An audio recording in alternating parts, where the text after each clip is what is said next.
718-772-7679 and ask about the Index Universal Life account. Okay, got it. Call 718-772-7679. Yeah, man. Call Ione 718-772-7679. Ask about the Index Universal Life account. CB Jerk Center, 150 West 3rd Street, Mount Vernon, New York. Catering for all occasions. Call and place your order at 914-863-0188 or 646-294-3939 or 917-870-4088. Check out our menu. We have curry goat, curry chicken, fried chicken, brown stew chicken, jerk and stew pork, stew peas, oxtail, brown stew fish, $12 and upwards. Goes by order. Steamed fish, $12 and upwards. Also goes by order. Steamed vegetables. All meals come with white rice or rice and peas with vegetable. Check out the soup menu. We have chicken soup, red pea soup, seafood soup, goat head soup at CB Jerk Center, 150 West 3rd Street, Mount Vernon, New York. Catering for all occasions. Big up the top chef Conroy and his wife. Big up the two grill masters, Courtney and Ron. So remember to check out CB Jerk Center, 150 West 3rd Street, Mount Vernon, New York. Catering for all occasions.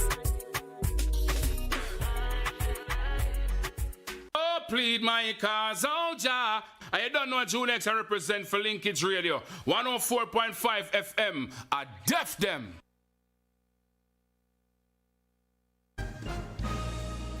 Cooler Runnings Restaurant and a Cargill Community Project invites the community to our annual free grab and go Thanksgiving dinner on Thursday, November 25th, Thanksgiving Day, to be held at Cooler Runnings Restaurant, 1802 Nearwood Avenue in the Bronx. This event is from 11 a.m. to 6 p.m. sharp. And remember, this is a Cooler Runnings Restaurant and a Cargill Community Project, giving back to the community, a way of saying thanks. Thanks. Come on out and see you there. Come to Cooler Runnings Restaurant, located at 1802 Nearwood Avenue, corner of Wickham Avenue in the Bronx. We specialize in the best Jamaican and American cuisine, serving breakfast, lunch, and dinner. We are open 24 hours, 7 days a week.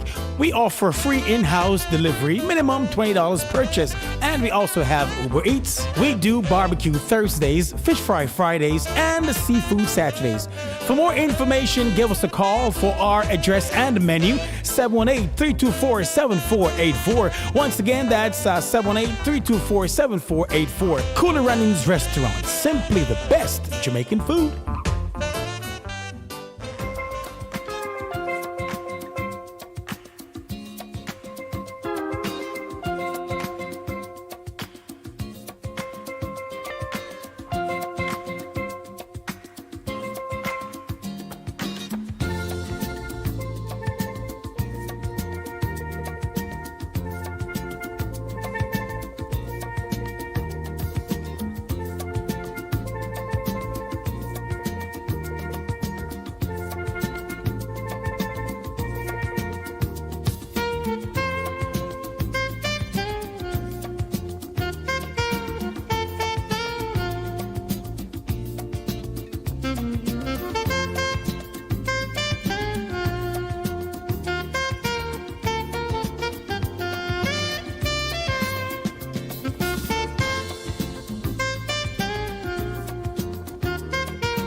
Well, another Monday. What can I say? What can I say? What can I say? The Monday Drive, keeping you in the know in the city you walk, drive, and reside. Broadcast on Linkage Radio 101.7, 104.5 FM. CaribbeanVibesRadio.com, signradio.net. Inside the Zone, the community platform where information is guaranteed.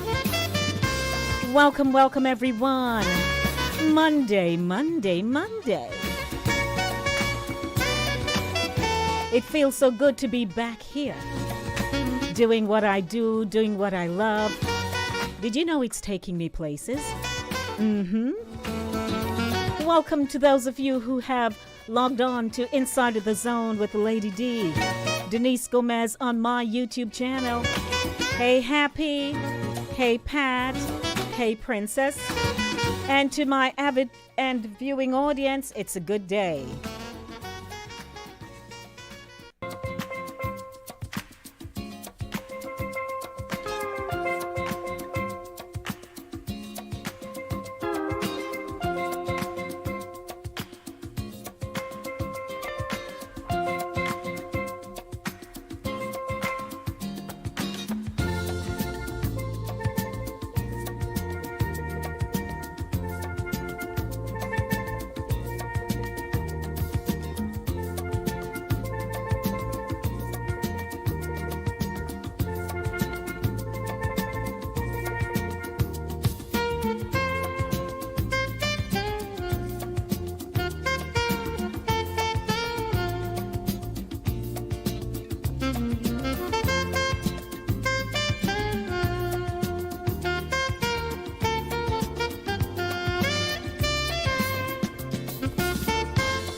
As you know, the show is brought to you by Cooler Runnings. This coming Thursday, something great is happening at Cooler Runnings. Yes, their annual Thanksgiving treat for the community. Food, and so much more. It is now 19 minutes after 5 o'clock. The Monday Beat, chasing the Monday Blues out of here with great music coming up next. Voices, the intellectual voice that has everyone talking. Archibald Gordon is doing a very, very good job on TVJ's profile.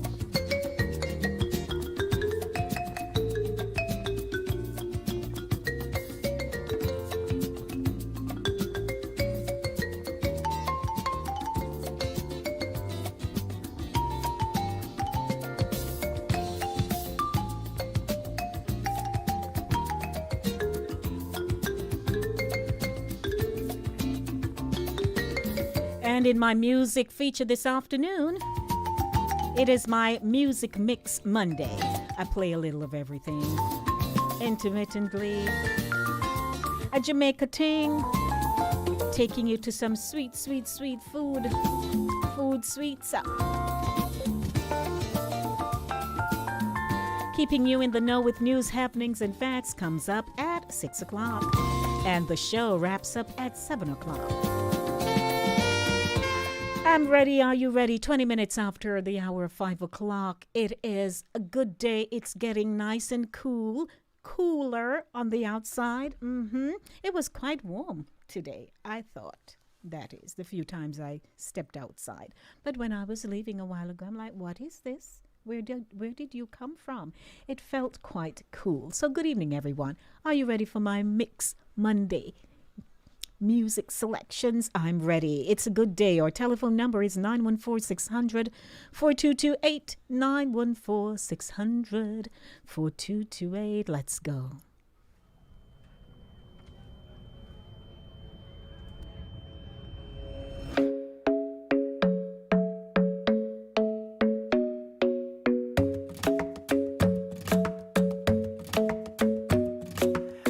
Isn't the best place to find the lovers, so the bar is where I go.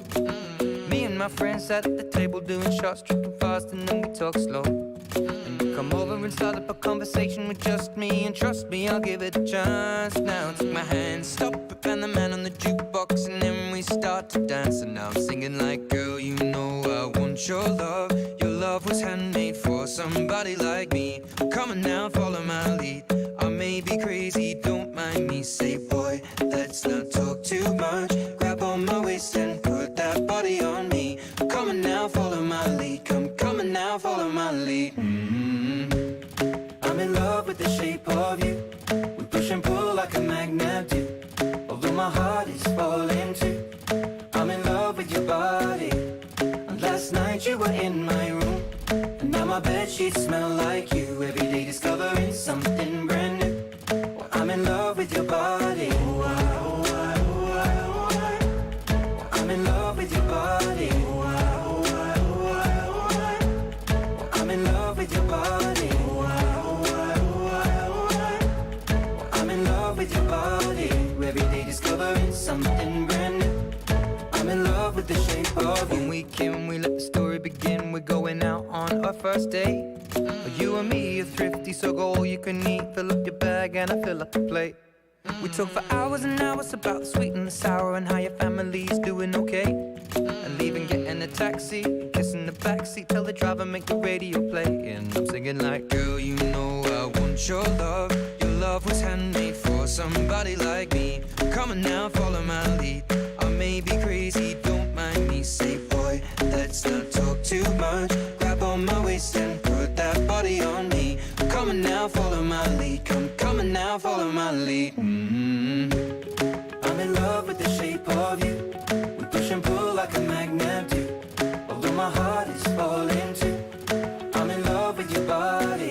And last night you were in my room. And now my bedsheets smell like you. Every day discovering something brand new. Well, I'm in love with your body. I'm in love with your body. I'm in love with your body.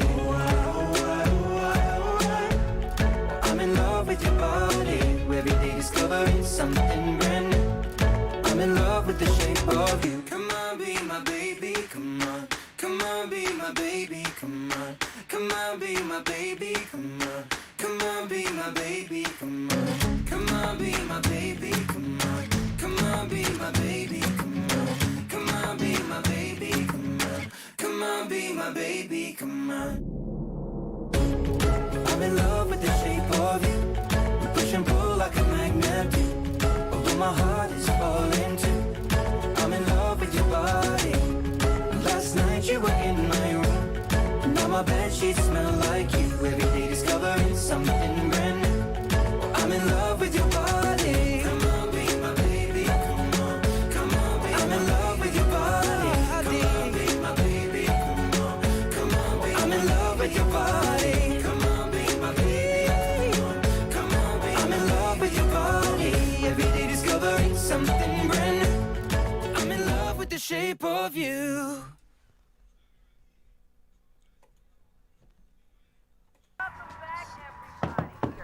Hey, Sugarfoot. Still going You're down. tuned into the Monday Beat, chasing the Monday Blues out of here with great music. My name is Denise. Lady D. Gomez. Mixed Music Monday. Here inside the zone. The Monday Drive. Keeping you in the know in the city you walk, drive, and reside.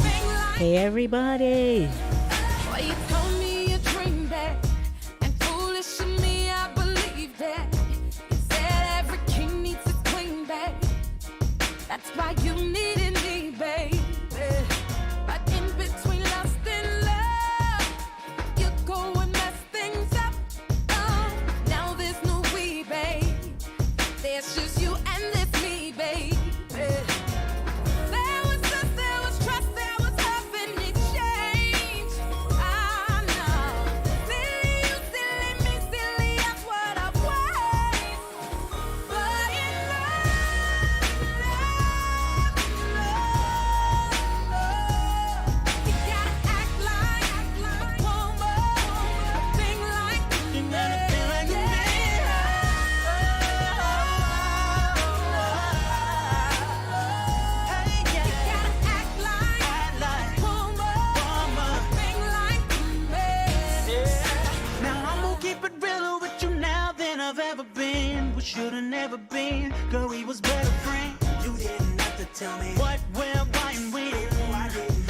Cause you wasn't my girlfriend, we had a good thing. You were combined, ooh, give me that good thing. Then after we was finished, you go your way, I go my way, it was whatever. Whatever hell made us think this was gonna be bad. And now I'm telling you lies, all because I hate to see the tears in your eyes. Of course I want my cake and eat it too, I'm a guy. And of course you don't understand, but you would if you thought like a man.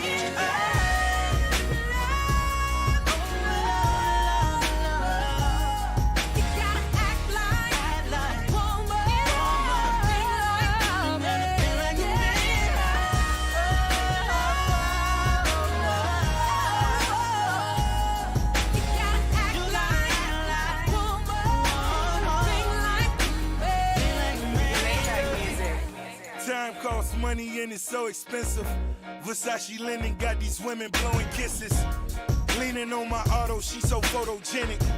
Can I take a picture? She my Mona Lisa. Living like a princess in a fairy tale.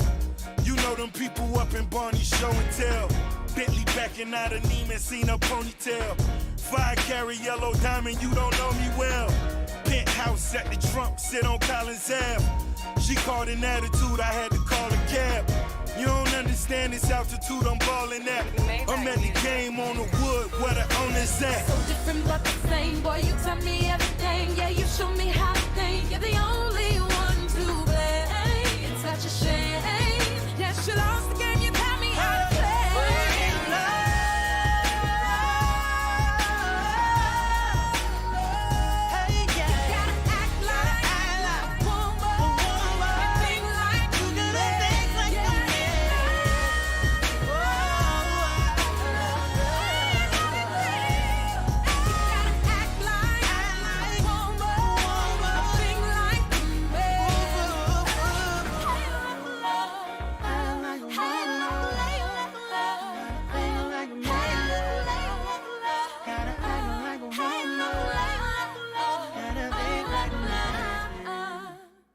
Man, oh man, oh man.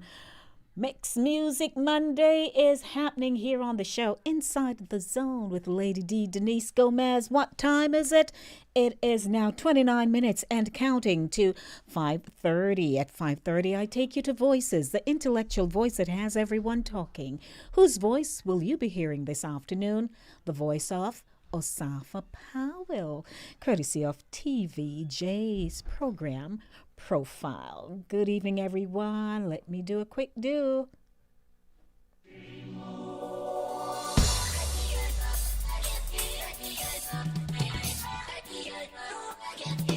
It's 5:30 p.m., but guess what? I'll be coming back to this selection in my upcoming segment of Music Zone, because that young man there, I had him on my Gifted Fingers Touching Lives a few months ago, and he has this drum cover that he has done. I'll be playing it coming up in a few. Welcome, everyone, inside of the zone right here on Linkage Radio 104.5, 101.7 FM, CaribbeanVibesRadio.com, and SoundRadio.net. What's my name? What's my name? Lady D, Denise Gomez. Want to say hi to Mr. Hines and his crew for some very heated discussions on a Monday afternoon, and that's what makes the show, the not the show, but the station, it has that air of longevity.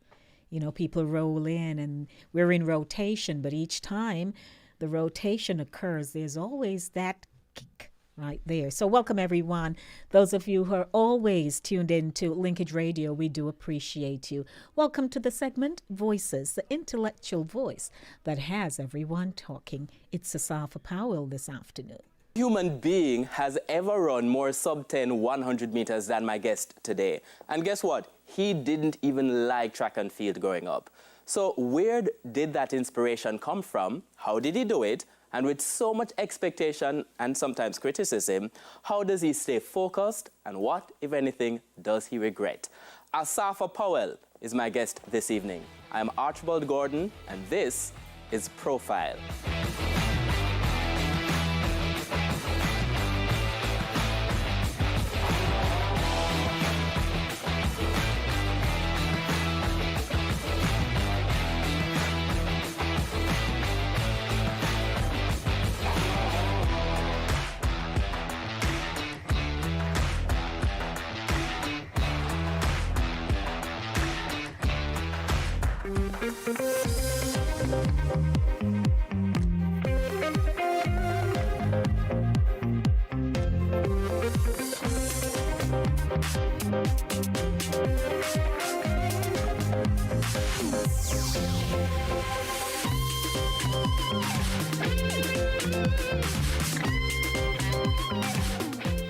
Asafa Paul, welcome to Profile.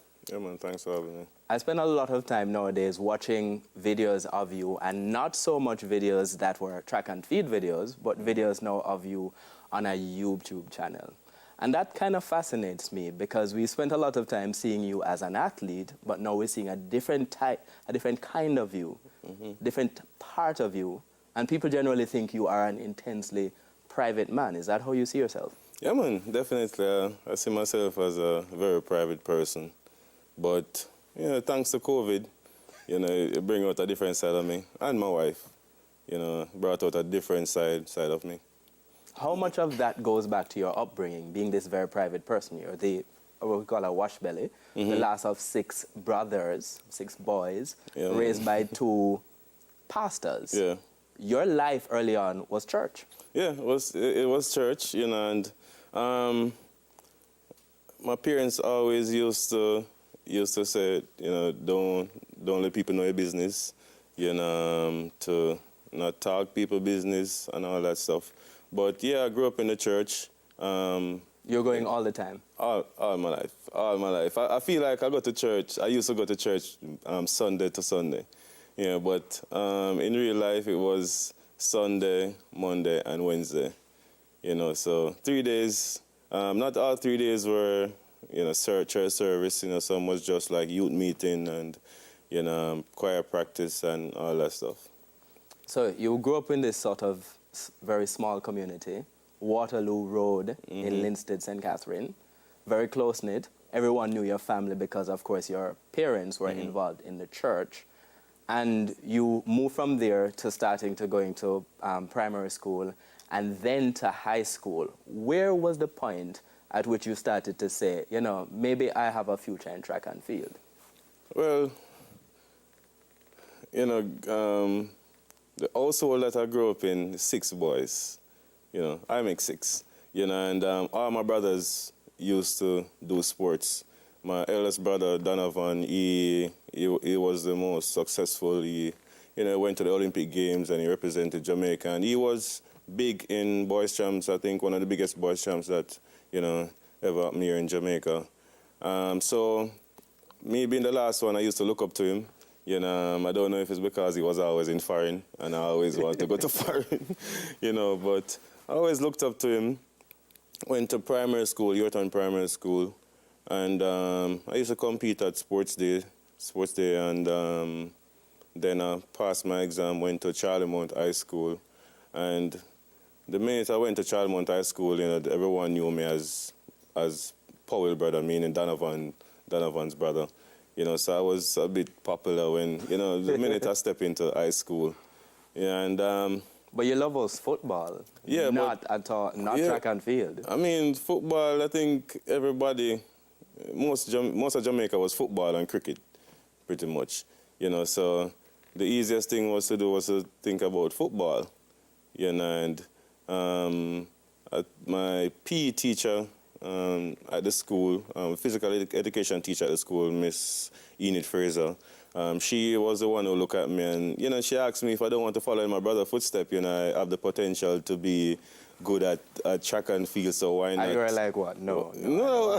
I mean, the thing is, this was somebody who I listened to. I had a lot of respect for her, so her opinion really count. You know, I after I graduated, I went back to. She brought me back to school pretty much to do track and field. So whatever she said to do, I was going to do that. And this is where she actually also started to assist you to go to GC Foster College. Yeah, she told me she then told me to go to try and go to GC Foster College and some evenings to work out. So she would give me bus fare. Some days my dad would give me bus fare and go to GC Foster maybe 2 or 3 days out of the week after school. And I didn't know anybody there. I had no idea what I was going to do. So I saw the guys running and I started to do whatever they were doing. So let me get this right. You were just going there as essentially like a stranger, just going to practice? Yeah, man. No one said to you, you know, my youth, what you do? Actually, when I saw the guys running, I think they were running 150s, and I ran one of the 150s with them, and they were like, "Who are you? How old are you?" And I told them I was, 17, whatever. And they were like, "All right, come, you can continue training with us." And then I keep on running with them, and I think it kind of shocked them that they couldn't really beat me, over the 150. So they were like, "Yo, whenever you go to champs, just tell them that we coach you." All right, so that was it. That was my training. My brother Nigel used to take me some weekends because he was studying at that time. So on the weekends he used to take me to the track to do some workouts. So he was one of my biggest supporters as well. And that led to this sort of big transition into the high school level. You did well at champs, but not necessarily the kind of star athlete that people would have expected. Well, yeah, definitely, because firstly, Charlie Mount wasn't big into track and field. That year when I went to champs, we went in Mrs. Fraser's car. It was just, I was the only athlete at champs from Charlie Mount. The only athlete. The I just only want athlete. to repeat that. There was nobody else. The only athlete. And my brother and Mrs. Fraser brought me to the champs. And the minute I touched the track, I opened everybody's eyes. I was in the newspaper the next day, the new kid on the block. And my brother still keep all those newspapers up until this day. You're talking about Nigel right Nigel, there. yes. So how did Asafa Powell move from that person into the star that we now know him as? That's what we're going to be talking about in the next segment of Profile. We're going to be talking about that transition to MVP, and it wasn't the kind of club that people were expecting or know of right now. So stick around with us on Profile as we continue this discussion with Asafa Powell. Well, 5:39 p.m. Voices, the intellectual voice that has everyone talking. How many of you know how Asafa actually started? Of course, I'm going to go on my research round so I can get the culmination of that discussion and bring it to you at some point in time so I can conclude that interview. Welcome, everyone. My name is Denise, Lady D. Gomez. It's a good day. It is Monday, and it's time for me to say happy birthday. You're celebrating your birthday. By the way, if you would like to have me give you your birthday shout out, email me insidethezoneny@gmail.com. insidethezoneny@gmail.com, and I'd be too happy to do your birthday shout out for you. But of course, I know there are people who are celebrating their birthday today. So I want to say happy birthday to you. It's your wedding anniversary. Yeah, several years ago, or even a month, and you want to celebrate your anniversary month to month, then kudos to you. You're in your 20th, your 30th, your 4th, your 5th, blah, blah. Then, happy anniversary to you. And a baby was born somewhere in the world today. We welcome life. Don't you want to welcome life with me? Of course.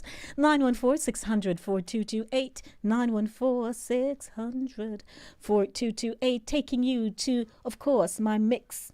Music Monday. This is my guy, Joel Graham, out of Jamaica. He attends the Edna Manley School for the Visual Arts. I knew him as a baby. He appeared on my online show, my first Saturday show, Gifted Fingers Touching Lives, about 2 months ago. About 2 months ago? Yes. And he has this Anointing by Positive drum cover that he does because he's a drummer and he also plays the keyboard. But I tell you, Joel is rocking in this one. Welcome, everybody.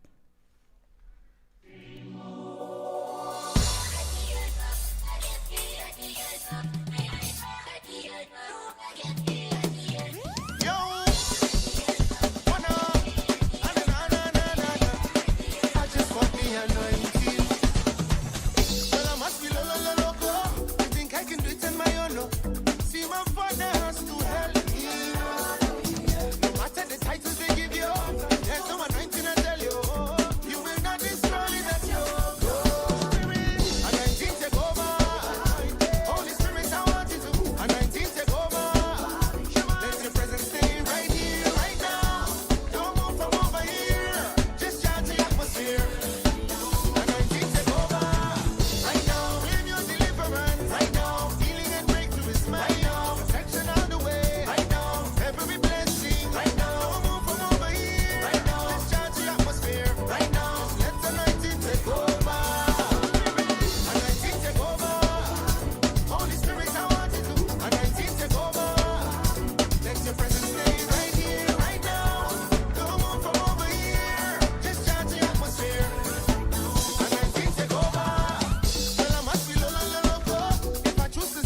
you. That's Joel Graham out of Jamaica for you with his drumming skills. I tell you, Joel is bad. He's bad. Good afternoon to you, 914-600-4228. What a Monday. You notice how when I was thinking of the Monday drive, you know, I know people are busy out and about, but there has to be a feature that say, that allows you to just pause a minute and say, let me listen a little bit, even if I have to run. So welcome, everyone. It has music, news, features for you. That's what I do here on Inside of the Zone with Lady D, Denise Gomez. The show officially started June 5, 2008, and I'm still here doing what I do. I was the first female to touch the airwaves of Linkage Radio. What can I say? And I'm here holding it up with DJ Linkage. Dex, you hearing me? So welcome. It's now time for... Oh, dear Lord. That was too funny. All right, it's time for a Jamaica ting, food, sweet, sad, that me say. Welcome, everyone, to the feature.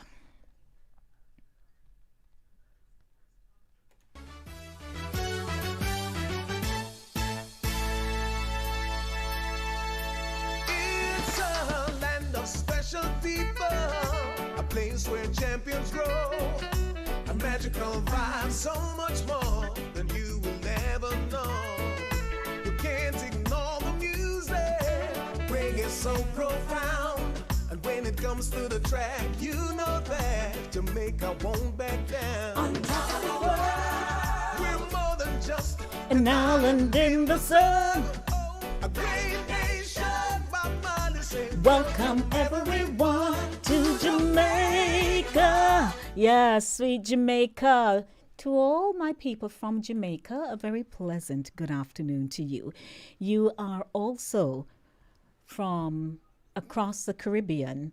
Welcome to you. And the world at large, hey everyone. It's now time for me to take you to something nice. Celebrity in the kitchen. It's celebrity season on Creative Cooking. Now, let's look in on today's celebrity guest. Well, it's the E to the L to the V to the A. Yeah. What's up, Maisie? Now, everybody know me as comedian, but you know, so when it comes to food, I'm not joke. You always think about food, eh? Always I think about food because I'm a thinking person. What food are you thinking about now? But thinking about cooking up, you know, one of my signature dishes for the people, it's a pasta and shrimp toss-up with vegetables and, you know, all of the natural goodness from out of the soil. Yeah, that way there. Okay, well, guess what? It's over to you. Just so? Just so. What are this have for me? Right, everything I saw me get. You're in charge. I'm in charge. You in charge. To start off, I preheated the pot, so that means little fire underneath it, for those of you who don't know cooking like myself. And now we're going to add the Highland. We can say Highland tea. And have to say oil? No, we very much understand. You can be as generous as you want, or as little bit as you want. And spread it out. Right. Spread it out. Make it drizzle up all over the pot, you know what I mean? So you start with your seasonings. Whoa! I wish you could have heard that. That just sounds smashing. Whoa! Make sure you get everything in a car, them there at home. I'm putting in onions now. You can chop them up as fine or as big as you want. It's not religion. You know, for those follow, it's a close. So you chop a curry? I go right down a curry and make sure I beg some, buy some. I little garlic. Well, I use a lot of garlic because garlic good for you. Garlic good for you, people. Smell it. Oh, it's just a pity them can't smell what we're smelling inside pepper, there. Scotch bonnet. If you're not into pepper, if you're allergic to it, nobody shovel it. Leave it alone. Using all of that, Elbow? All of this, because I like pepper. For you. You know what I mean? Oh, jeez. While you cook, Elba, tell us, we want to hear something about you, about your career. I started in 2005 in Washington, and that was the highlight of my career to date. I go up on the stage, I have no material. It was my first time. And I just go up on the stage and say, wow. Everybody laugh and I run up and down. I say, what this nice man? After the show, them one come backstage and I take picture.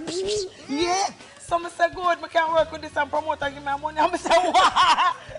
To the world. Because I do this every day from primary school. You know and you weren't being paid? I wasn't being paid. People, all I want to used to go to primary school with me, Alpha girls, you were getting stuff for free. Yeah, no more. Cha-ching. All right, Maisie, assistant Maisie. This is cook. No, what else? Yeah, I did some deveining and washing and prepping some shrimp. Oh, Lord, I wish you could have smelled it. It's nice and juicy and smoothie. Wow. So I can take off it? Yes, please take off the wrapper. Ladies and gentlemen, Maisie unwraps the shrimps. Ah, you want me? Please, be my guest. I said she wants to help cook my pot in her. No, I am just helping around the kitchen. No, shrimp is something that's easy to cook, but you have to be careful. Yes. You have to make sure it's cooked through still. Know what I mean? So if you want, turn on the fire a little or turn up the fire a little, it's up to you. But my fire is at the right setting. Usually it's cooked when you get that pretty right, that pretty like a pinky looking. Listen. We need smell-o-vision for that pot here. People, the garlic and the onion and the scallion and the thyme attack to the shrimp. Talk to the shrimp. They must say, we like you. Yeah. Remember now, this is quick and easy. We don't do not take too long because I'm a girl, you have to move. And so this is some sweet peppers. Yes. Green sweet peppers. I have red as well. You can use either or both. You know what I mean? Sprinkle it liberally throughout the pot. No, make no waste it there at all. Make anything go to waste. I have some red ones here. Right, nice and juicy. You see how that I go look colorful and nice? Man, tell me about the favorite joke. I don't have no favorite joke. To me, Caribbean people are storytellers. This is some okra put in there. Telling a story even as a cook. Caribbean people are storytellers. So the nature of our community is like a storytelling thing. You know what I mean? This now is some tomatoes. Tomatoes? Yes. Plummy tomatoes that you cut up. Plummy tomato, but you don't know things go already. If you can't get the plummy tomato, you find one dinner tomato. You slice it up a card, and nobody not really know the difference. I mean tomato. But maybe you don't know tomatoes. You know one tomatoes, the little round one we can eat in a salad. This is some carrots. We just want whole heap of flavor, whole heap of crunch, whole heap of prettiness. Yes. Plus, remember now, you know, shrimp is not a man with cheap. So you see them other things that I add now to make the pot build up. Build up the pot. So build up the pot. Yes, so it share amongst enough people. Everybody. So them get a one shrimp and then some more for carrot and okra and things. So I want to put some soy sauce on it just to give it another little kick. Yes, you know what I mean? So you just sprinkle this liberally. You want to look like you cook when you go. Yeah, them style there. Right? You have to have them like a chef style. After all, my girl. One time when I house and then you know you have a little dance you can know you stir the shrimp. Just a toops of salt. You don't want too much. And remember now, if you have pressure on them things, they avoid it. So watch your salt. Black pepper. Yes. Grace. Black for your Caribbean tradition. Grace. Black pepper. Well, there you go. Little bit. Because we don't have been with scotchy already. You know you understand? You know what? Overdo the thing. What can I ask? This is some grace spaghetti that we cooked before and drain and so. You know you don't want too much moisture and so you want me to put it in for you? Yes, thank you, Maisie. I would be delighted. Yes, Shubo, let me help you. Shubo. Yeah, I like the number kite there. That can serve for a whole heap of people. Whole heap of people. That's what I'm telling you now about the thing. So I'm going to get another utensil involved now because I want everybody mix up in it proper, you know. You see what I say? That looks good. You see? You get everybody mix up. You can imagine, Elva, when you finish work and you come home to a meal like this? I want to tell you, say, this can feed about 6 people. Yes, and everybody's full. But this for me is a meal. Me did cook some, mix up some grace cock soup. Right. With little water, you know, for elasticate the thing, right. And stretched out. And so you don't want it too wet, but don't put salt in there already. Right. And I have other seasoning, but you want like a wetness for your pasta. Right. So I'm going to pour this in now, liberally, generously, scooping down all the goodness. $1 million flavor it gives, you know? Yep, right there.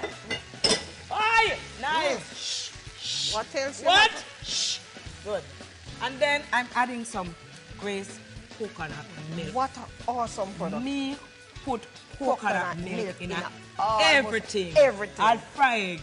Tip a little on it. Of course. Ice up the flavor. Nice. Girl. You see that? You see the thickness? Combined with garlic. Oh, yeah. Don't believe the hype. They tell you about this and that and heart and thing. Coconut is good for you.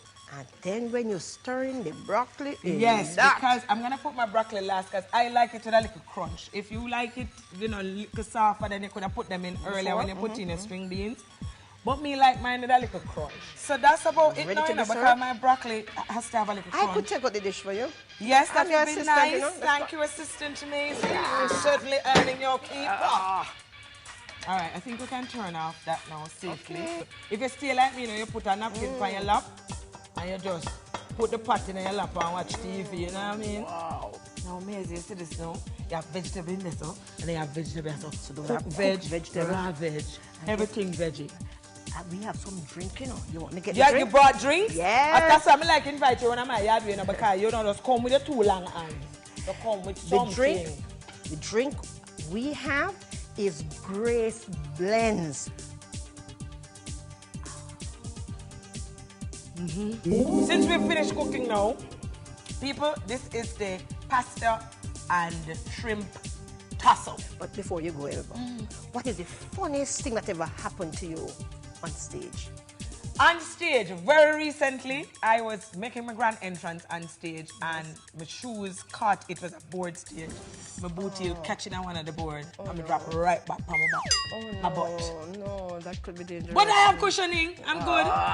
Adequate cushioning. Bounced up and it became a part of the routine because I immediately took the shoes off and threw them to the side. And I said, people, if your right hand offend you, what the Bible say if you do? Cut it off. Cut it off. And I said, then if your boot drop you where you fit do, you then fling it off. So me fling it off and me continue with my work. To the world. Yeah, that's what we do as comedians. No, I tell you, that was a good one. It is indeed a pleasure working with you, Elva, man. Thank you. You really need to spend more time in the kitchen. Most definitely, My most girl. definitely. I will come back anytime you want me, just holla.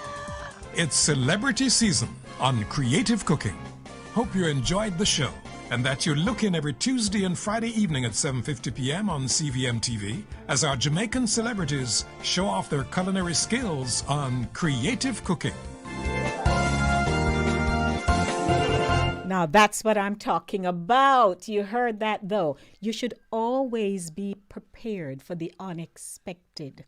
You know, one Sunday I went up to do the announcements in the podium at my church. It was during the winter time, and I've had this nice black dress boot for some time. I didn't want to let go of the boot. I wore it to church and moving around, and the shoe, it didn't feel like anything was going to happen. So I went into the podium and I stood up. And I'm reading, and suddenly I felt my left side, you know, as we would say, dip. So I looked down right away and I saw the heel by itself right to the side of the boot. So all I did, I tipped up. My pastor so happened to just take a seat right behind me. So he looked down, both our eyes made for, none of us said a word. I just kept reading. Luckily, I was standing right behind the podium that they designed specifically as a part of the ambiance. So we were not using the easel. And, you know, I am there reading up a storm, tipping up to my left so I can balance myself. So when I was finished, I wished everyone a good day in my bubbly self.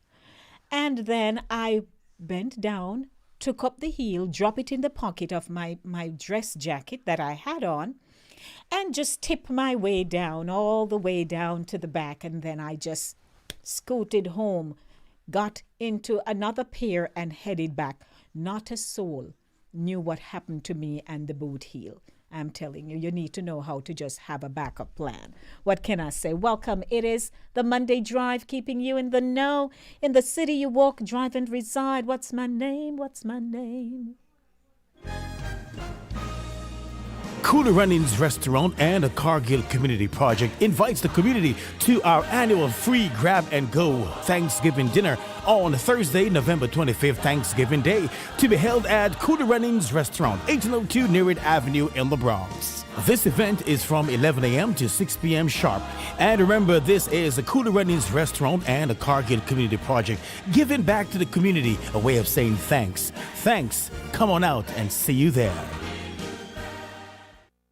When you are hungry, come to Cooler Runnings Restaurant. located at 1802 Nerid Avenue, corner of Wickham Avenue in the Bronx.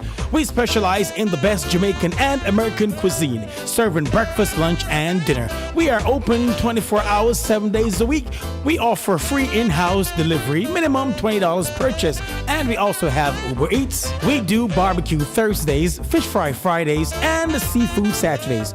For more information, give us a call for our address and menu, 718-324-7484. Once again, that's 718-324-7484. Cooler Runnings Restaurant, simply the best Jamaican food. It is indeed. Welcome, everyone. It is the Monday Drive, keeping you in the know, in the city. You walk, drive, and reside. That's what it's the blues. Good. You don't have a sense of humor. It's just that it pops out every now and again. Hello, everyone. Welcome to the show. Those who are tuning in on CaribbeanVibesRadio.com, it's a pleasure having you. Soundradio.net always. I do like that. Right? I'm a Clarendonian / Kingstonian, of course. Welcome, Celeste Stewie Cuny. Welcome, my Celeste. Thank you for joining me. And so I just gave you a little joke. Well, you know, I could have hurt myself, but then it was humorous at the time. Just like how Elva mentioned about her shoe getting stuck and it dropped her on her butt. At least I didn't drop on mine, but I was able to take up my heel and keep moving, you know. 914-600-4228, 914-600-4228. Coming up next is keeping you in the know with news, happenings, and facts. I'm expecting Chris Wilby in a moment, so I'm hoping he'll be calling me shortly. Now, let me take you to some more music because what do I call today? What's it dubbed today? Mix Music Monday.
It is my pleasure to welcome Chris Wilby of CaribbeanVibesRadio.com to the show this afternoon. How are you, Chris Wilby?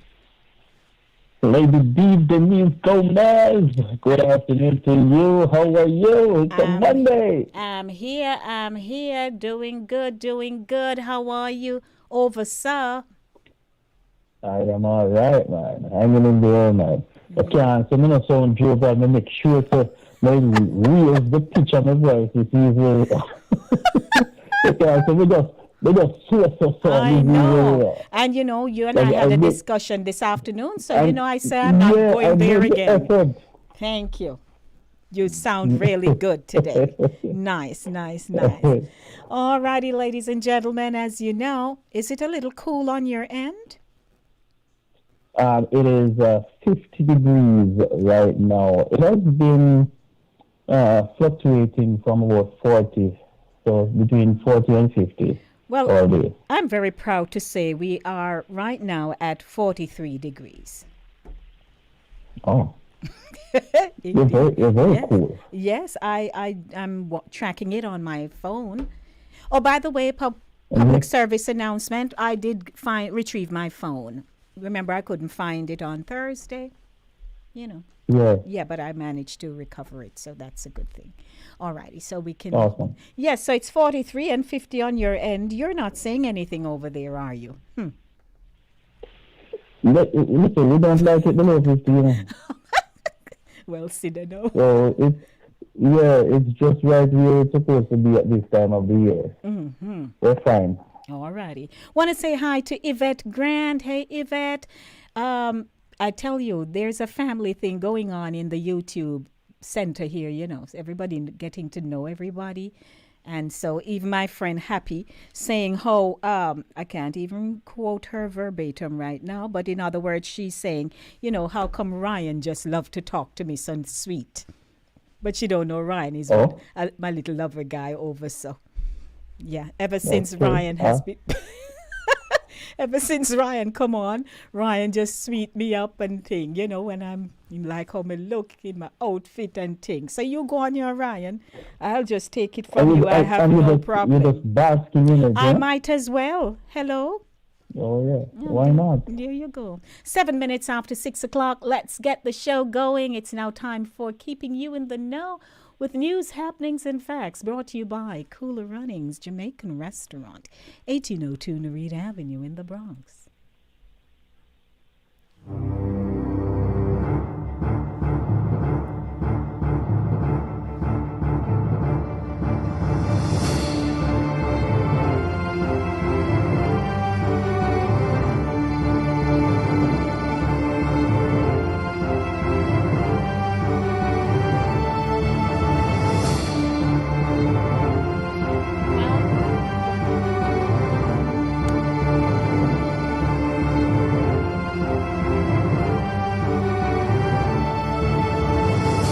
Keeping you in the know with news, happenings, and facts. It is 7 minutes after 6 o'clock. Chris Wilby.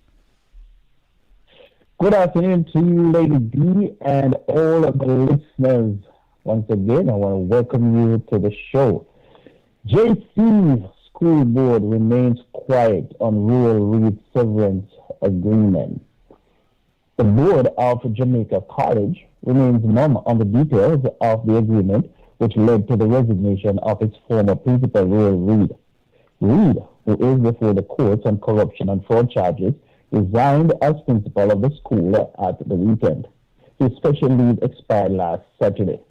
It's understood that a multi-million-dollar agreement was signed with stakeholders to pave the way for Reed to step aside. In a joint media release issued by the Board of Jamaica College and Mr. Reed, it was noted that both parties felt the agreement was in the best interest of all involved. The statement noted that the agreement would allow the school to focus exclusively on its mandate. When contacted yesterday for a comment on the specifics of what's been described as a golden handshake, this was the response of the chairman of the board, Michael Bernard. The chairman said he is refuting the report as grossly incorrect, untrue, and misleading. Media reports that Reed has received a settlement in the region of $100 million. Nationwide, the news sources indicate that while the figure may not be exactly $100 million, the settlement was substantive.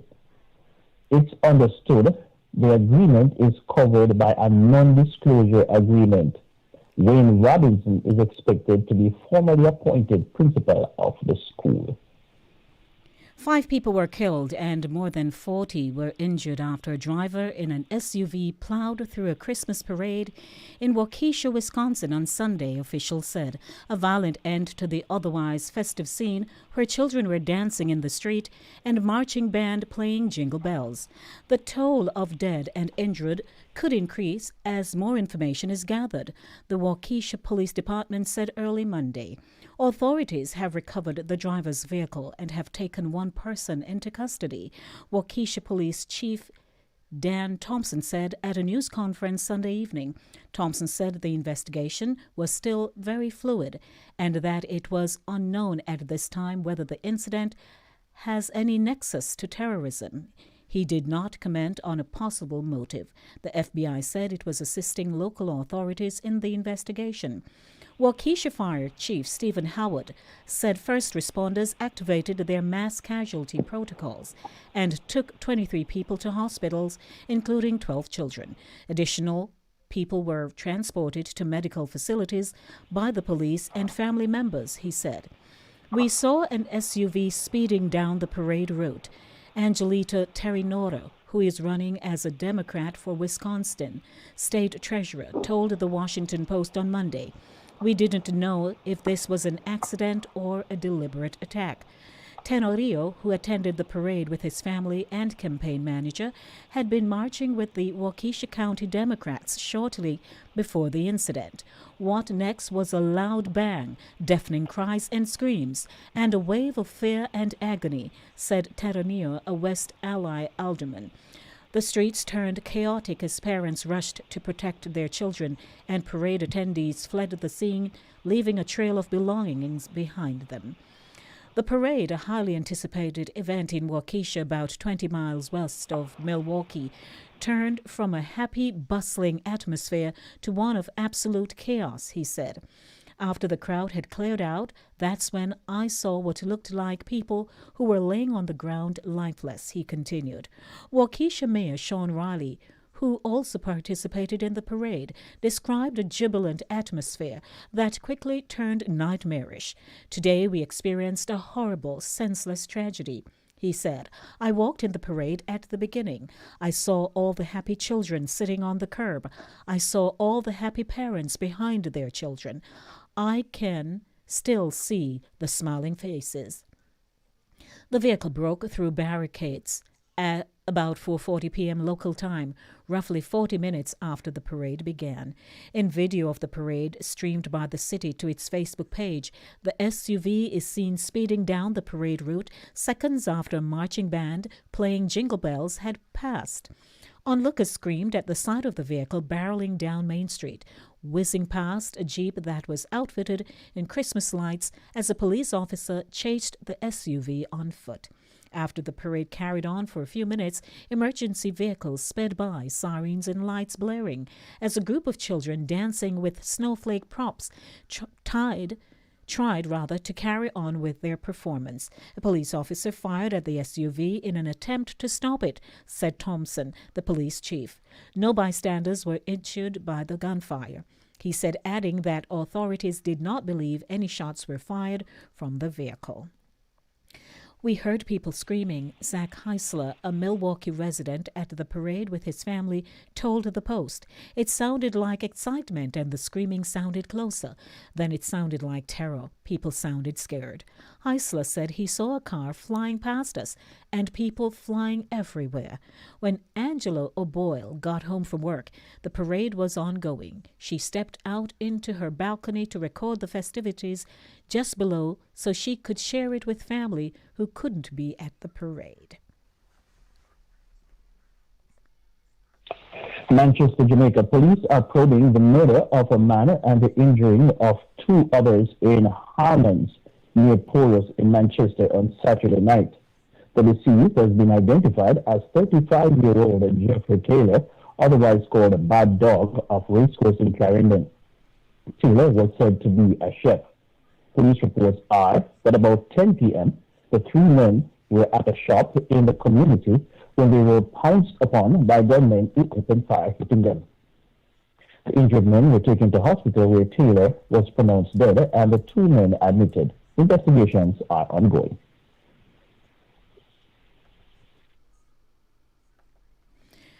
Out of Washington, CARICOM on Monday called on member states of the Organization of American States, the OAS, to do more to deal with the situation of violence against women, noting that, quote, violence and harmful practices against women and girls remain pervasive in every part of the world, unquote. Antigua and Barbuda's ambassador to the OAS, Sir Ronald Sanders, speaking on behalf of the delegations of the CARICOM group, told at the special meeting of the OAS Permanent Council that much more needs to be done by individual member states to safeguard the women in the hemisphere from violence and the silent complicity against them that continues to exist. Quote, this includes laws that are adopted but are either ignored or are discriminatory in their application. It also includes the attitudes of religious groups which insist on a woman's obedience in an abusive marital relationship, unquote. Sir Ronald said as the hemispheric body observed International Day for the Elimination of Violence Against Women. In reality, Chairman, despite all the platitudinous statements that are made annually in this organization and others, violence and harmful practices against women and girls remain pervasive in every part of the world. The Antigua and Barbuda diplomat said that the statistics speak for themselves, noting that almost 60% of all female victims of homicide around the world is at the hands of intimate partners or family members. At least one of every 3 women around the world has been beaten, coerced into sex, or otherwise abused in her lifetime, with the abuser being usually someone known to her. That means 30% rather, of all women are known to have suffered in this way, and that is the reported and recorded 30%. It does not take account of those women among us who suffer in silence, in fear, or embarrassment. 71% of victims of human trafficking worldwide are women and girls. Sir Ronald said that even in conditions of human suffering, women continue to be victims of violence with little regard for their continuing exposure to ill treatment by partners or family members. Quote, for instance, the situation of refugees is especially worrying because women and girls are compelled to remain in conditions whether neither laws nor regulations provide them with protection, and indeed they are exposed to further abuse by their guards, unquote. He said additionally, lockdowns during the coronavirus COVID-19 pandemic and its social and economic impacts have also increased the exposure of women to abusive partners and family members while limiting their access to getting help. The diplomat said the evidence of such abuse is largely anecdotal, but it is prevalent and persistent enough to warrant a study, leading to recommendations concerning how to avoid such conditions in the future. Quote, this is a study that the Inter-American Commission on Women might consider undertaking, unquote, Sir Ronald said, adding that in epidemiological terms, gender-based violence qualifies as a pandemic. We are neglecting it without developing an appropriate response to stop its spread and infection. Mr. Chairman, we in the CARICOM countries are not exempt from these continuing events of violence against women, nor are we absolved from the practices within power structures that fail to defend women. Sir Ronald said that a recent study showed that in the Caribbean, 46% of women across 5 countries have experienced at least one form of violence, physical, sexual, economic, or emotional. He said the study also showed that Caribbean women do better than their counterparts around the world in terms of access to education and formal employment. But these conditions, while welcome, are not a reason for our governments and institutions to relax our efforts to end violence against women. We recognize the urgency of continuing efforts to protect women who are our mothers and grandmothers, sisters and nieces, and our wives and partners.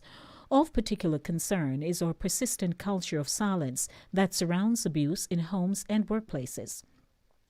Sir Ronald thanked international partners such as UN Women, USAID, Canada, the United Nations Development Programme, UNDP, as well as the Inter-American Development Bank for their help in bolstering the framework for protection. Quote, there is much work to be done in all the member states and by this organization and its organs such as the Inter-American Commission of Women, but we will not do enough and we will not act quickly enough unless all our member states do more than this annual observation, as important as it is. The day for the elimination of violence against women should be every day, in all that we do, until our women and girls enjoy lives without violence. Unquote, Sir Ronald added. Portmore mayoral hopeful Markland Edwards, better known as Action for his radio dispensation, says he has great plans to turn Portmore into a functioning smart parish after throwing his hat in the ring for the pending municipal elections on a Jamaica Labour Party JLP ticket. Portmore, which is a municipality city in St. Catherine, received approval from a joint committee in September to become Jamaica's 15th parish. In an interview with the Jamaica Observer, Edwards said that despite a date not being announced as yet for the next local government election, he is ready to serve the people of Portmore once he becomes mayor. He said, I am ready to take on the challenges and I am very excited about the transition from city to smart parish, which comes with so many opportunities for further development for the people, Edwards stated, noting that the need for greater internet connectivity was emphasized by the novel coronavirus pandemic. There are great opportunities for the development of a well-functioning smart parish with the necessary policies and plans to support and encourage the true entrepreneurial spirit of the people of Portmore, said Edwards. We really want internet access, children being able to access their lessons online. You are able to stay home and order your groceries from the comfort of your living room. We would love to also have free Wi-Fi access, especially when it comes to the green spaces, the parks, the recreational areas where families with their kids will go to hang out and just have fun. I want to have people be able to connect, he said. Edwards stated that being a native of the area was what was driving his need to improve Portmore's infrastructure, reduce the crime rate, and advance educational and professional opportunities. The United States Presidential Lifetime Achievement Award is to be bestowed on Jamaican immigrant Reverend Dr. Marilyn Grant at a ceremony in Connecticut on December 11, 2021.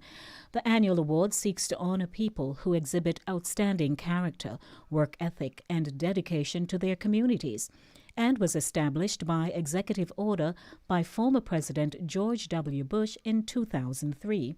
Grant has been involved in charitable and religious work for over a decade, helping displaced women in particular to get a second chance of a good education, build self-esteem, and find affordable housing, among other notable programs. A member of the Church of God denomination for more than 18 years, Reverend Grant says she continues to be part of that religious entity, even after launching her own Women for Christ outreach ministries. She also runs a program mentoring women and men, which she hosts at the University of Connecticut. The Hopewell St. Mary native, who attended Marlborough Primary and Richmond Secondary, now Richmond Technical High, schools in the parish, holds a Master of Arts degree in Divinity from the Heart and Bible Institute University, HBIU, in Connecticut, and a doctorate in theology from the same institution. Most of her work, she said, is undertaken through Women for Christ Ministries, a non-profit organization which she serves as executive director. Reverend Dr. Grant also disclosed that she's involved in offering scholarships to needy students through the Marilyn Grant Scholarship Program. She also plans to replicate the program to benefit students at Marlborough Primary. Reverend Grant, who migrated to the United States in 1985, said she was grateful for the education I received at Marlborough early in my life. It helped to shape who I am. For that reason, I am determined to assist at least one student currently attending the school. The lifetime awardee, who also serves as a member of the faculty and staff of her alma mater, Heart Bible Institute University, is also involved in measures aimed at reducing the spread of the novel coronavirus. Ryan Strawn was returned unopposed as president of Generation 2000, the G2K, for a third term. G2K is the young professional affiliate of the Jamaica Labour Party, the JLP. Strawn was re-elected at the G2K's annual general meeting and elections on Saturday, November 16th at the JLP headquarters on Belmont Road. Joining him in the elected officer corps are Vice President Shane Kerr, Titania Clark, Tia Ferguson, who returns to the post, and Daniel Wong. Javin Baker will be returned as General Secretary. It is an honor and privilege to lead G2K for a third and final time. Our priority for 2020-2021 was social outreach and chapter capacity building as we continue building a national movement of young professionals, a statement from Strand read. He added, accordingly, we relaunched our Manchester chapter in October 2020 and launched the inaugural Clarendon chapter in January 2021. This is a microcosm of the work done by the outgoing administration, and we look forward to advancing the initiatives of 2020-2021, which by all accounts was a historically productive year. Pointing to vibrancy within the G2K, Strawn disclosed that the 6 vice presidential aspirations and 86% voter turnout were both the higher in recent memory. Generations 2000 is now set to direct its efforts towards the anticipated local government elections. And at 6:26 p.m., the second of 3 national shelters being established by the government to accommodate women who are victims of abuse and their children is set to open shortly. Permanent Secretary in the Ministry of Culture, Gender, Entertainment and Sport, Denzel Thorpe, made the disclosure while addressing the International Day for the Elimination of Violence Against Women church service on Sunday. The service, which was held at the Constant Spring Road Church of God, was observed under the local theme, Safer Spaces for Women and Girls. We are currently working on Shelter 2, which should be opened soon, and Shelter 3, which will be coming hopefully in the new year, Thorpe said. The first shelter was opened in 2020. Thorpe, who represented Portfolio Minister Olivia Grange at the church service, noted that the establishment of the shelters is in keeping with the National Strategic Action Plan to eliminate gender-based violence in Jamaica. He said that Strategic Priority 2 of the plan requires that the government provide the necessary protections, including safer spaces for women and girls. Thorpe noted that the government has taken a zero-tolerance approach to all forms of gender-based violence and is committed to implementing policies, programs, and projects in this regard. He further added that through our robust, comprehensive island-wide public education program, we reinforce the strong message of no excuse for abuse. Thorpe said that everyone has the fundamental right to be free from violence, arguing that the true measure of any society is how it treats its most vulnerable citizens, including women, men, children, girls, the elderly, and the disabled. He appealed for faith-based organizations to partner with the ministry to challenge and to radically transform the culture of normalizing violence. This, we believe, is of critical importance if we are serious about creating safer spaces for all women and girls, he said. The observance of IDEVAW on Thursday, November 25, will mark the launch of the Unite to End Violence Against Women campaign, which is 16 days of activism, including on International Human Rights Day on December 10. Thorpe said that during the period, the ministry will engage key stakeholders in a series of activities. On December 1, there will be a national training workshop for the first-level responders to gender-based violence and will involve domestic violence officers, guidance counselors, district constables, and pastors. On Human Rights Day, there will be a national empowerment program with students in the Gender Ambassador program at the Knutsford Court Hotel, New Kingston, beginning at 10 a.m. It is now 6:29, and I go to my final headline for the evening. Prosecutor, defendants decide to attack Aldo because he was a black man running down the street. That is the final headline for this evening. A prosecutor said Monday that the defendant on trial for the February 2020 killing of Ahmed Aubrey decided to attack the 25-year-old man because he was a black man running down the street. Prosecutor Linda Donowski, during her closing argument, said Travis and Greg McMichael and William Roddy Bryan, all of whom are facing counts of felony murder in connection to Aubrey's slaying in Glenn County, Georgia, target him, assuming the worst about a man simply jogging through their neighborhood, according to writers. They shot and killed him, not because he was a threat to them, but because he wouldn't stop and talk to them, Donowski said, according to the Associated Press. Aubrey was shot to death on February 23rd of last year by Travis McMichael after being chased by both McMichaels and Bryan. Aubrey's death made national headline after a video of the incident was released that May. Aubrey is seen running down a street away from two vehicles, then fighting with a man over a shotgun the other man had.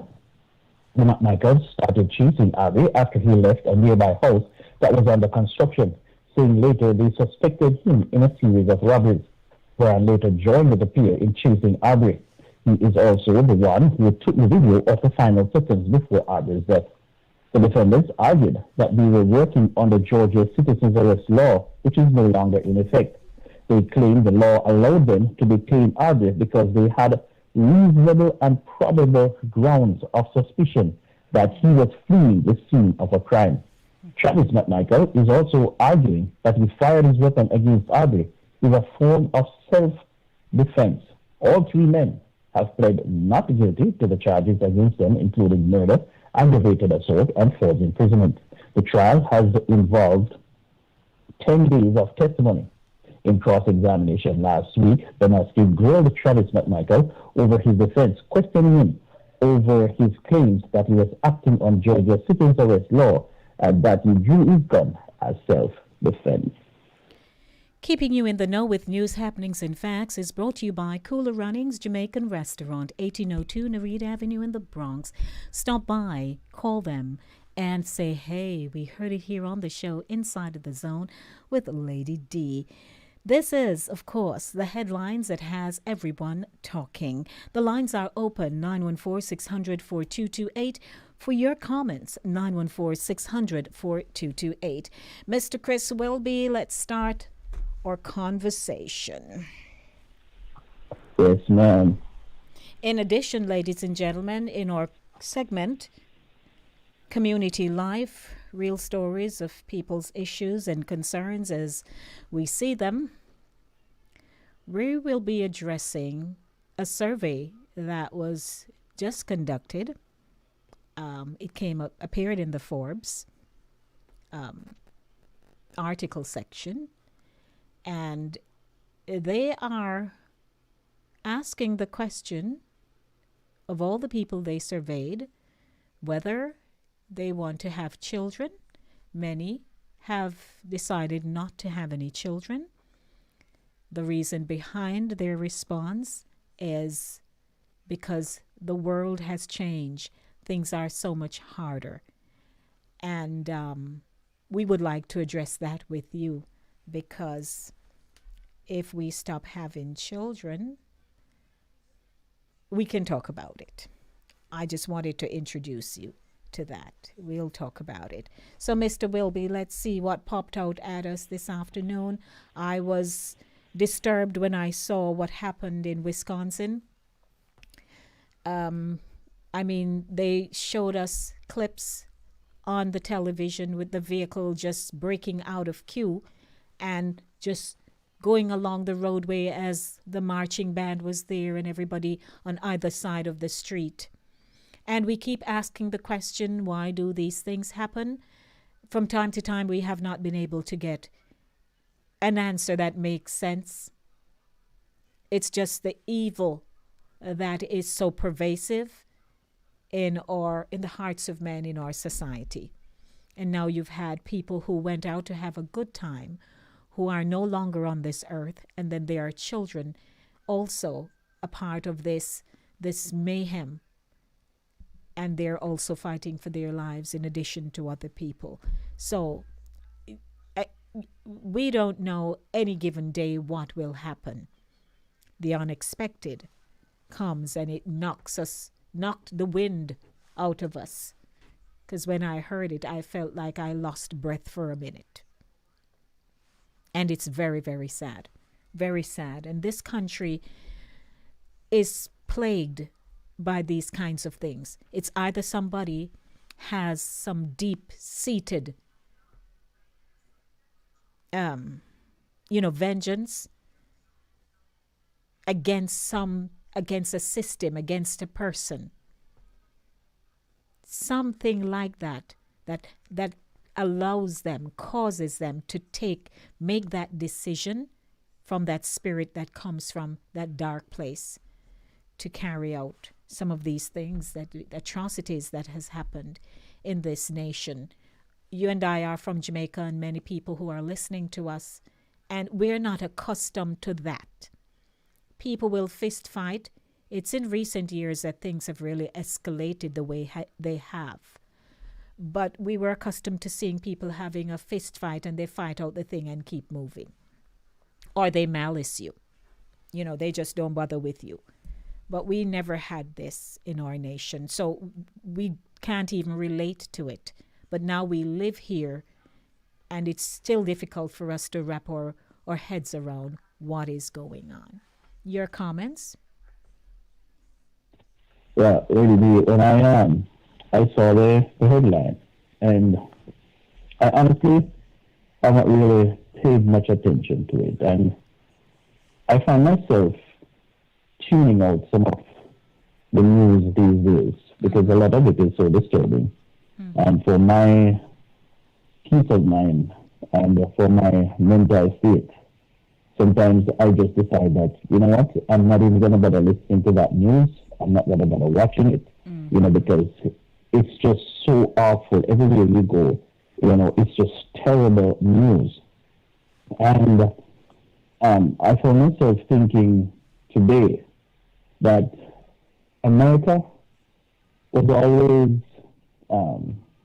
let me try to be careful how I phrase it. America has always had hateful elements within the society, hateful people. But these people were not the mainstream. They were marginalized, and with certain thinking, certain mentality, certain actions, they had to keep it on a down low, because they would be ostracized, they would be ridiculed if they came forward with it. Right. So a lot of what is going on right now out in the open was always there below the surface. But over the past 5-6 years, what has happened is a certain section of the country, certain leaders have given permission to these people to come out openly and express their feelings. As a matter of fact, I will go further. It is working in their favor. So the harsher, the more brash, the more reckless you are, the better you are going to be rewarded. And it's very, very unfortunate the direction that we are going in this country. Because I'm looking at the coming elections, and it's not looking too well for one party, And one party, with all the hatred and the embrace of white supremacy, they are soaring. So what is going to happen when these people come back to power? You know what I mean? So it's very scary. what is happening right now. They are these haters. They are getting the permission to do exactly what they want to do. Some of the governors may sign it into law to protect people who drive into crowds.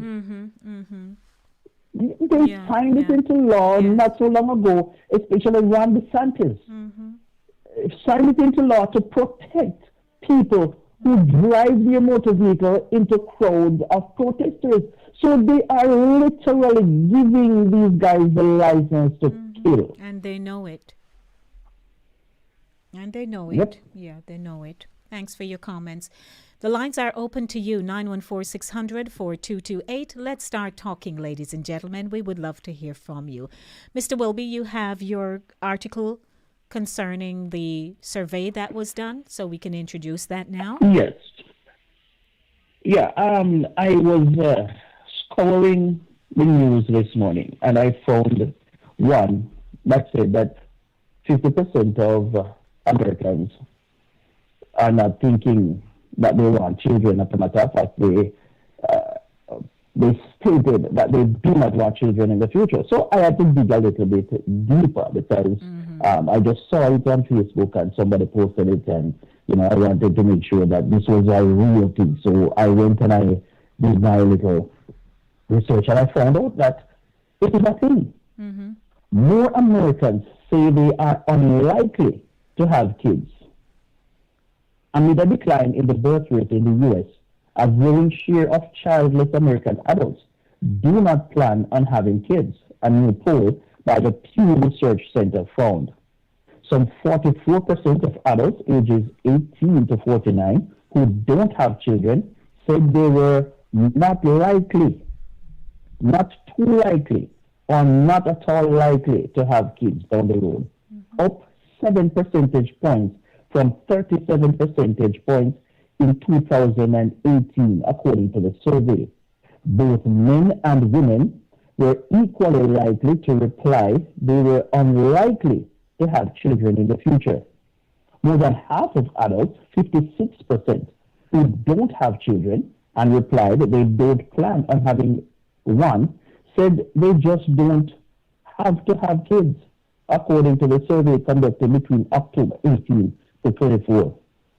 Other reasons were medical, 19%, financial, 17%, no partner, 15%, respondents or their partner's age, 10%, state of the world, 9%, and climate change, 5%. A big number, 3.6 million. That's the number of babies born in the U.S. last year, according to data from the CDC's National Center for Health Statistics. It was the lowest since 1979. Lady B? Well, well, well. I also read it when you sent it to me. And I wanted to say I understood. I am going to be honest. Because someone recently asked me if I would adopt. And my first response was no.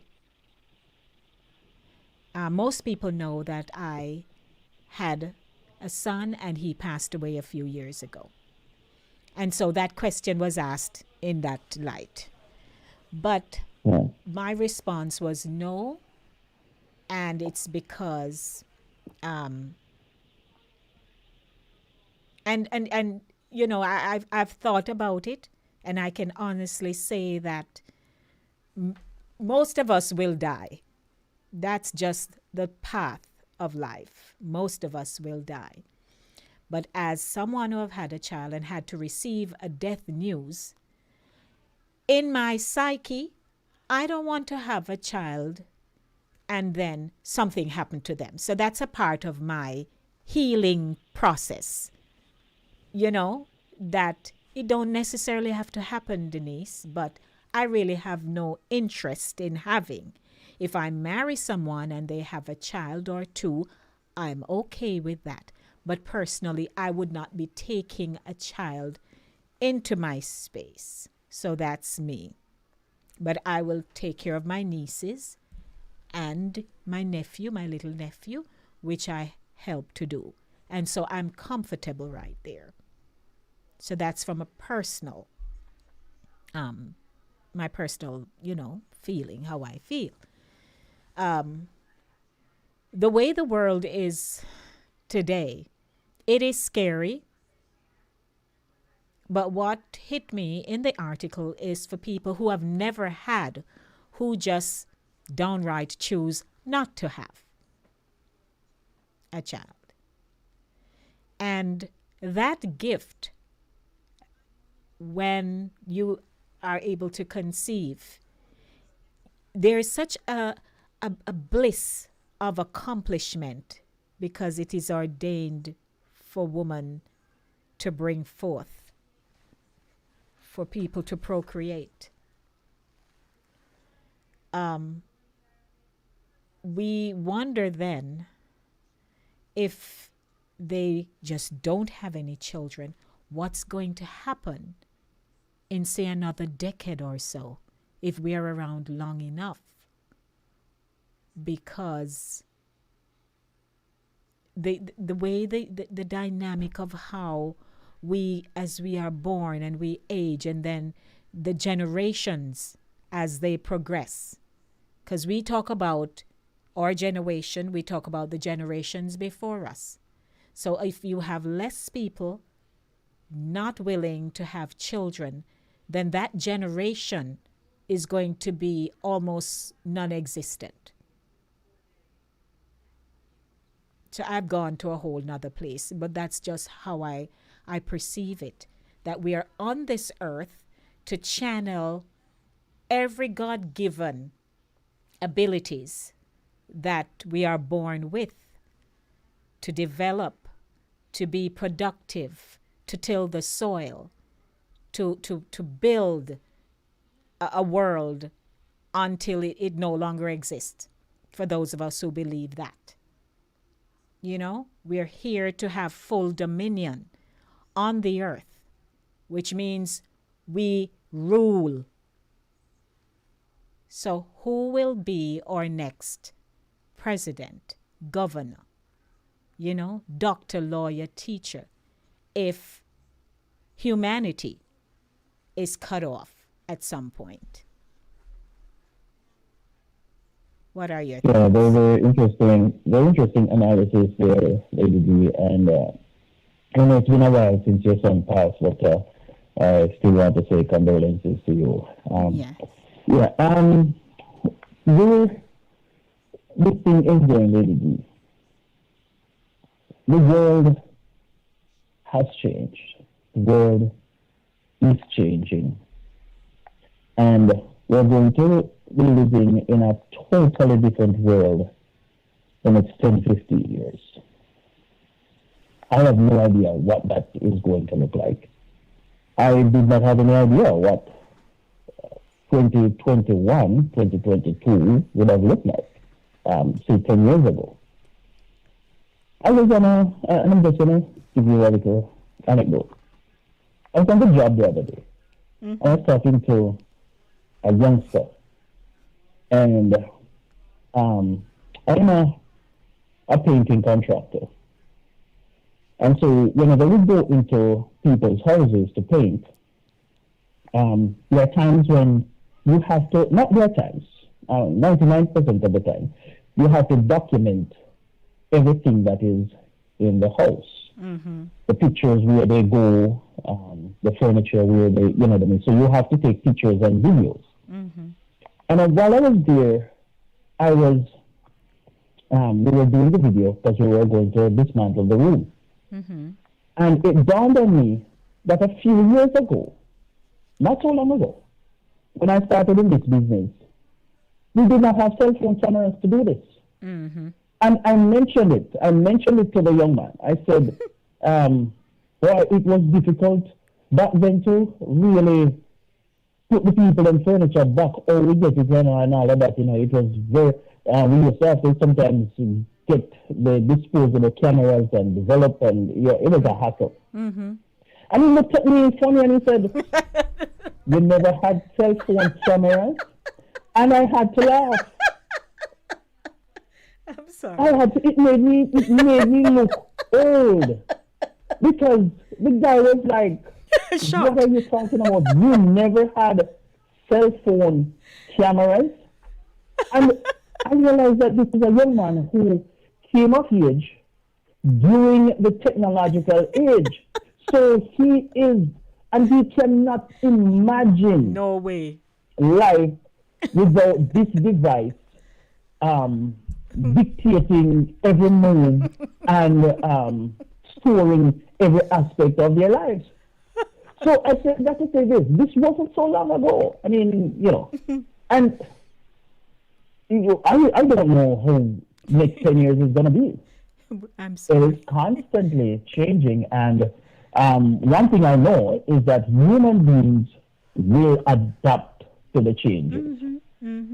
Yes, that's how we're created. So now, we're asking our audience. You're all quiet out there. I know we're having intelligent conversations, so you're perhaps just listening.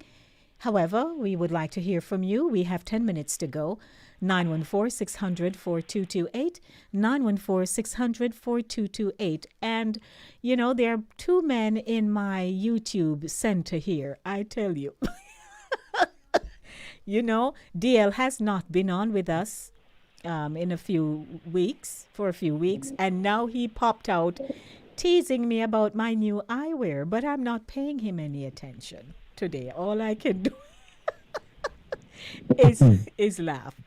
But again, you may call us 914-600-4228. What are your thoughts about the fact that people have chosen not to have any children at all? How do you feel about that? Let's hear from you. But it's true, Chris, as we continue the conversation. It is true that we're not paying him any mind. But it is true that, the young people of today, they really, unless they are a part of a community that continues to reminisce about what their lives were like, having to go to a payphone to put your coin in to make a call. You perhaps, like in my community, we just had a payphone down by the crossroad or the square. And they were all across the corporate area in Kingston, Or you had privileged people who they had lines that extended.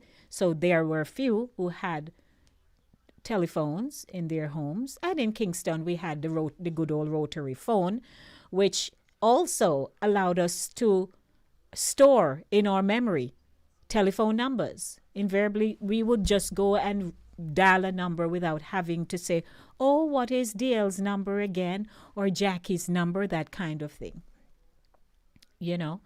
So even with the rotary phone, they see it and they're like, what is that? They're fascinated by the shape. I was in the presence of one child, and they were wondering what were they supposed to do when they put their finger in, right? And it took me right back there now that we're talking about it. They didn't know what to do. So we said, come all the way around, and that's how we dialed the number. And they were just so shocked. So there is this sense of wanting to go beyond what exists today. And that's how, science is. The more research they do, it's the more they discover. And so it is in the technological phase. People are just now going to be having, robots doing things for them. It has even started in some countries, right? If you just go on the internet, people think it's a dangerous place. And of course, if you go there to find dangerous things, you'll find it. But if you're just simply researching to see what's going on in other parts of the world, there are some countries right now where their trains the design of the lines alone make you dizzy. And you just see trains shooting across like they're in space. And that's how people are commuting all the way up. We just know about a little shuttle when you get off at one of the airports, and it maybe take you over so and thing, and you're in your subways and thing, but there are countries that certain things have already started to be implemented. It just hasn't gotten here yet. So people are going to be so captivated by the what next that if they now have children, in their minds, in their psyche, it's going to prevent a lot of things from happening for them. It's going to hold them back. So you have that set, and then you have those who tell you that with the global warming and so on, and they will come up with all the reasons why they think they shouldn't be having any. But again, I still ask the question, if you cut off procreation, what's going to happen? Because generations now, we are going to be dying. So the ones after us and the ones who should come after, you have enough people in the world to mobilize anything. If you think about it that way. Yeah. That's just my take on it. You hit on something there. You said, all of what you said, I can put it into one group, and there's just one word to describe this generation, and it's selfish. Because all that they are thinking about, nobody is really thinking about carrying on the next generation. But then people are always thinking about having kids and what the next generation is going to be. These people, they are not thinking about that. They're thinking about how I am going to live, how this is going to impact me personally, how it is going to impact my development, my growth. So it's all about me. Yes. And they try to package it and try to sell it as if they are really concerned about the world. And I'm not dismissing that. I'm not saying that some people are not concerned. But I do believe that the bottom line is the selfishness of this generation. Yeah, and you're right. That is true. Because I was on my way to work this morning, and in the car, I heard 10-10 wins, and I had to smile to myself and say, since I've lived in this country, for everything that goes wrong, then there is some kind of a program that has to be implemented to correct it. So, for example, the child who has a behavioral problem, downright rude, has nothing to do with no ADHD or anything like that. They're just a brash and rude. And so the news was stating that there are parents now who are actually just so disappointed, embarrassed by the way how their children conduct themselves. And I was saying, so, there is a start from home kind of discipline, draw you up, let you know this ain't working. But I realize that sometimes, and you can all correct me if I'm wrong, but when I look sometimes at the Caucasian children, they will just be rude without a thought. And you see their parents just not reprimanding them. I've seen it myself. They're not reprimanded, not in general. I'm talking about what I have seen. And so, they just go about doing anything. They're in the frat groups, they're this and that, and they just privileged, and it comes with that somehow. So by the time they're trying to nip that kind of behavior in the bud, it's too late. So now they're going to be having what they called it. I didn't even catch the name of it right. I do apologize. I should have made note. But now they're going to have some kind of a program that can teach children about their behavior. I'm like, nobody needed to tell me to go to no program when I was growing up, because I better get it from my yard, you know? So these are the kinds of things that we deal with. So if people have now chosen not to have children, let's see how this will play out. It is a minute now, Chris Wilby, to 7 o'clock. Yes, Lady D, interesting discussion as usual. I want to say thank you once again for having me, and thank all the listeners, YouTube and otherwise. Big up on yourself.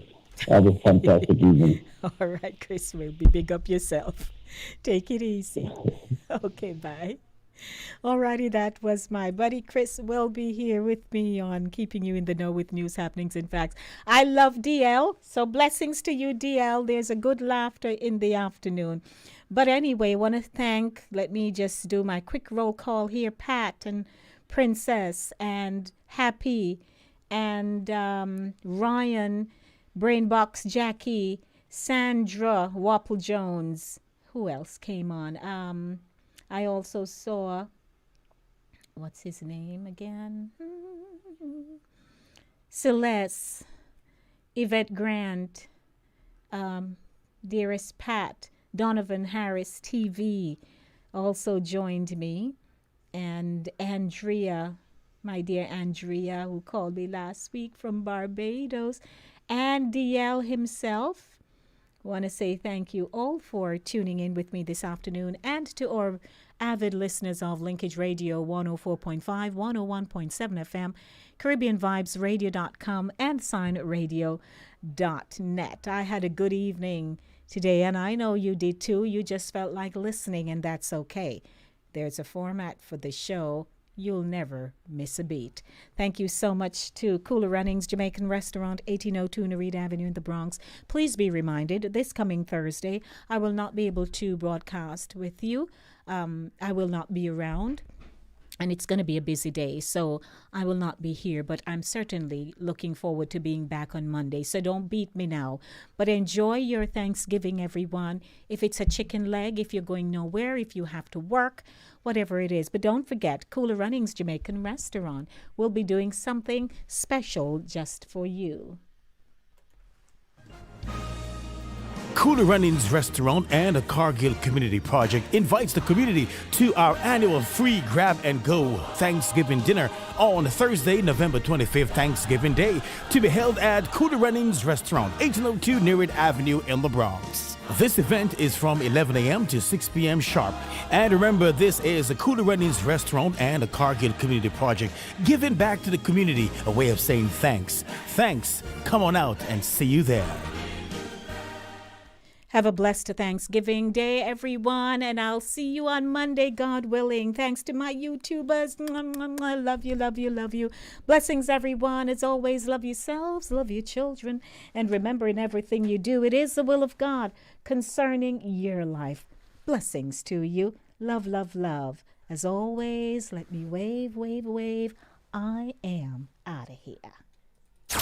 You're locked on to the number one radio station. Number one radio station. They play the best music. Number one. The best music for your listening pleasure.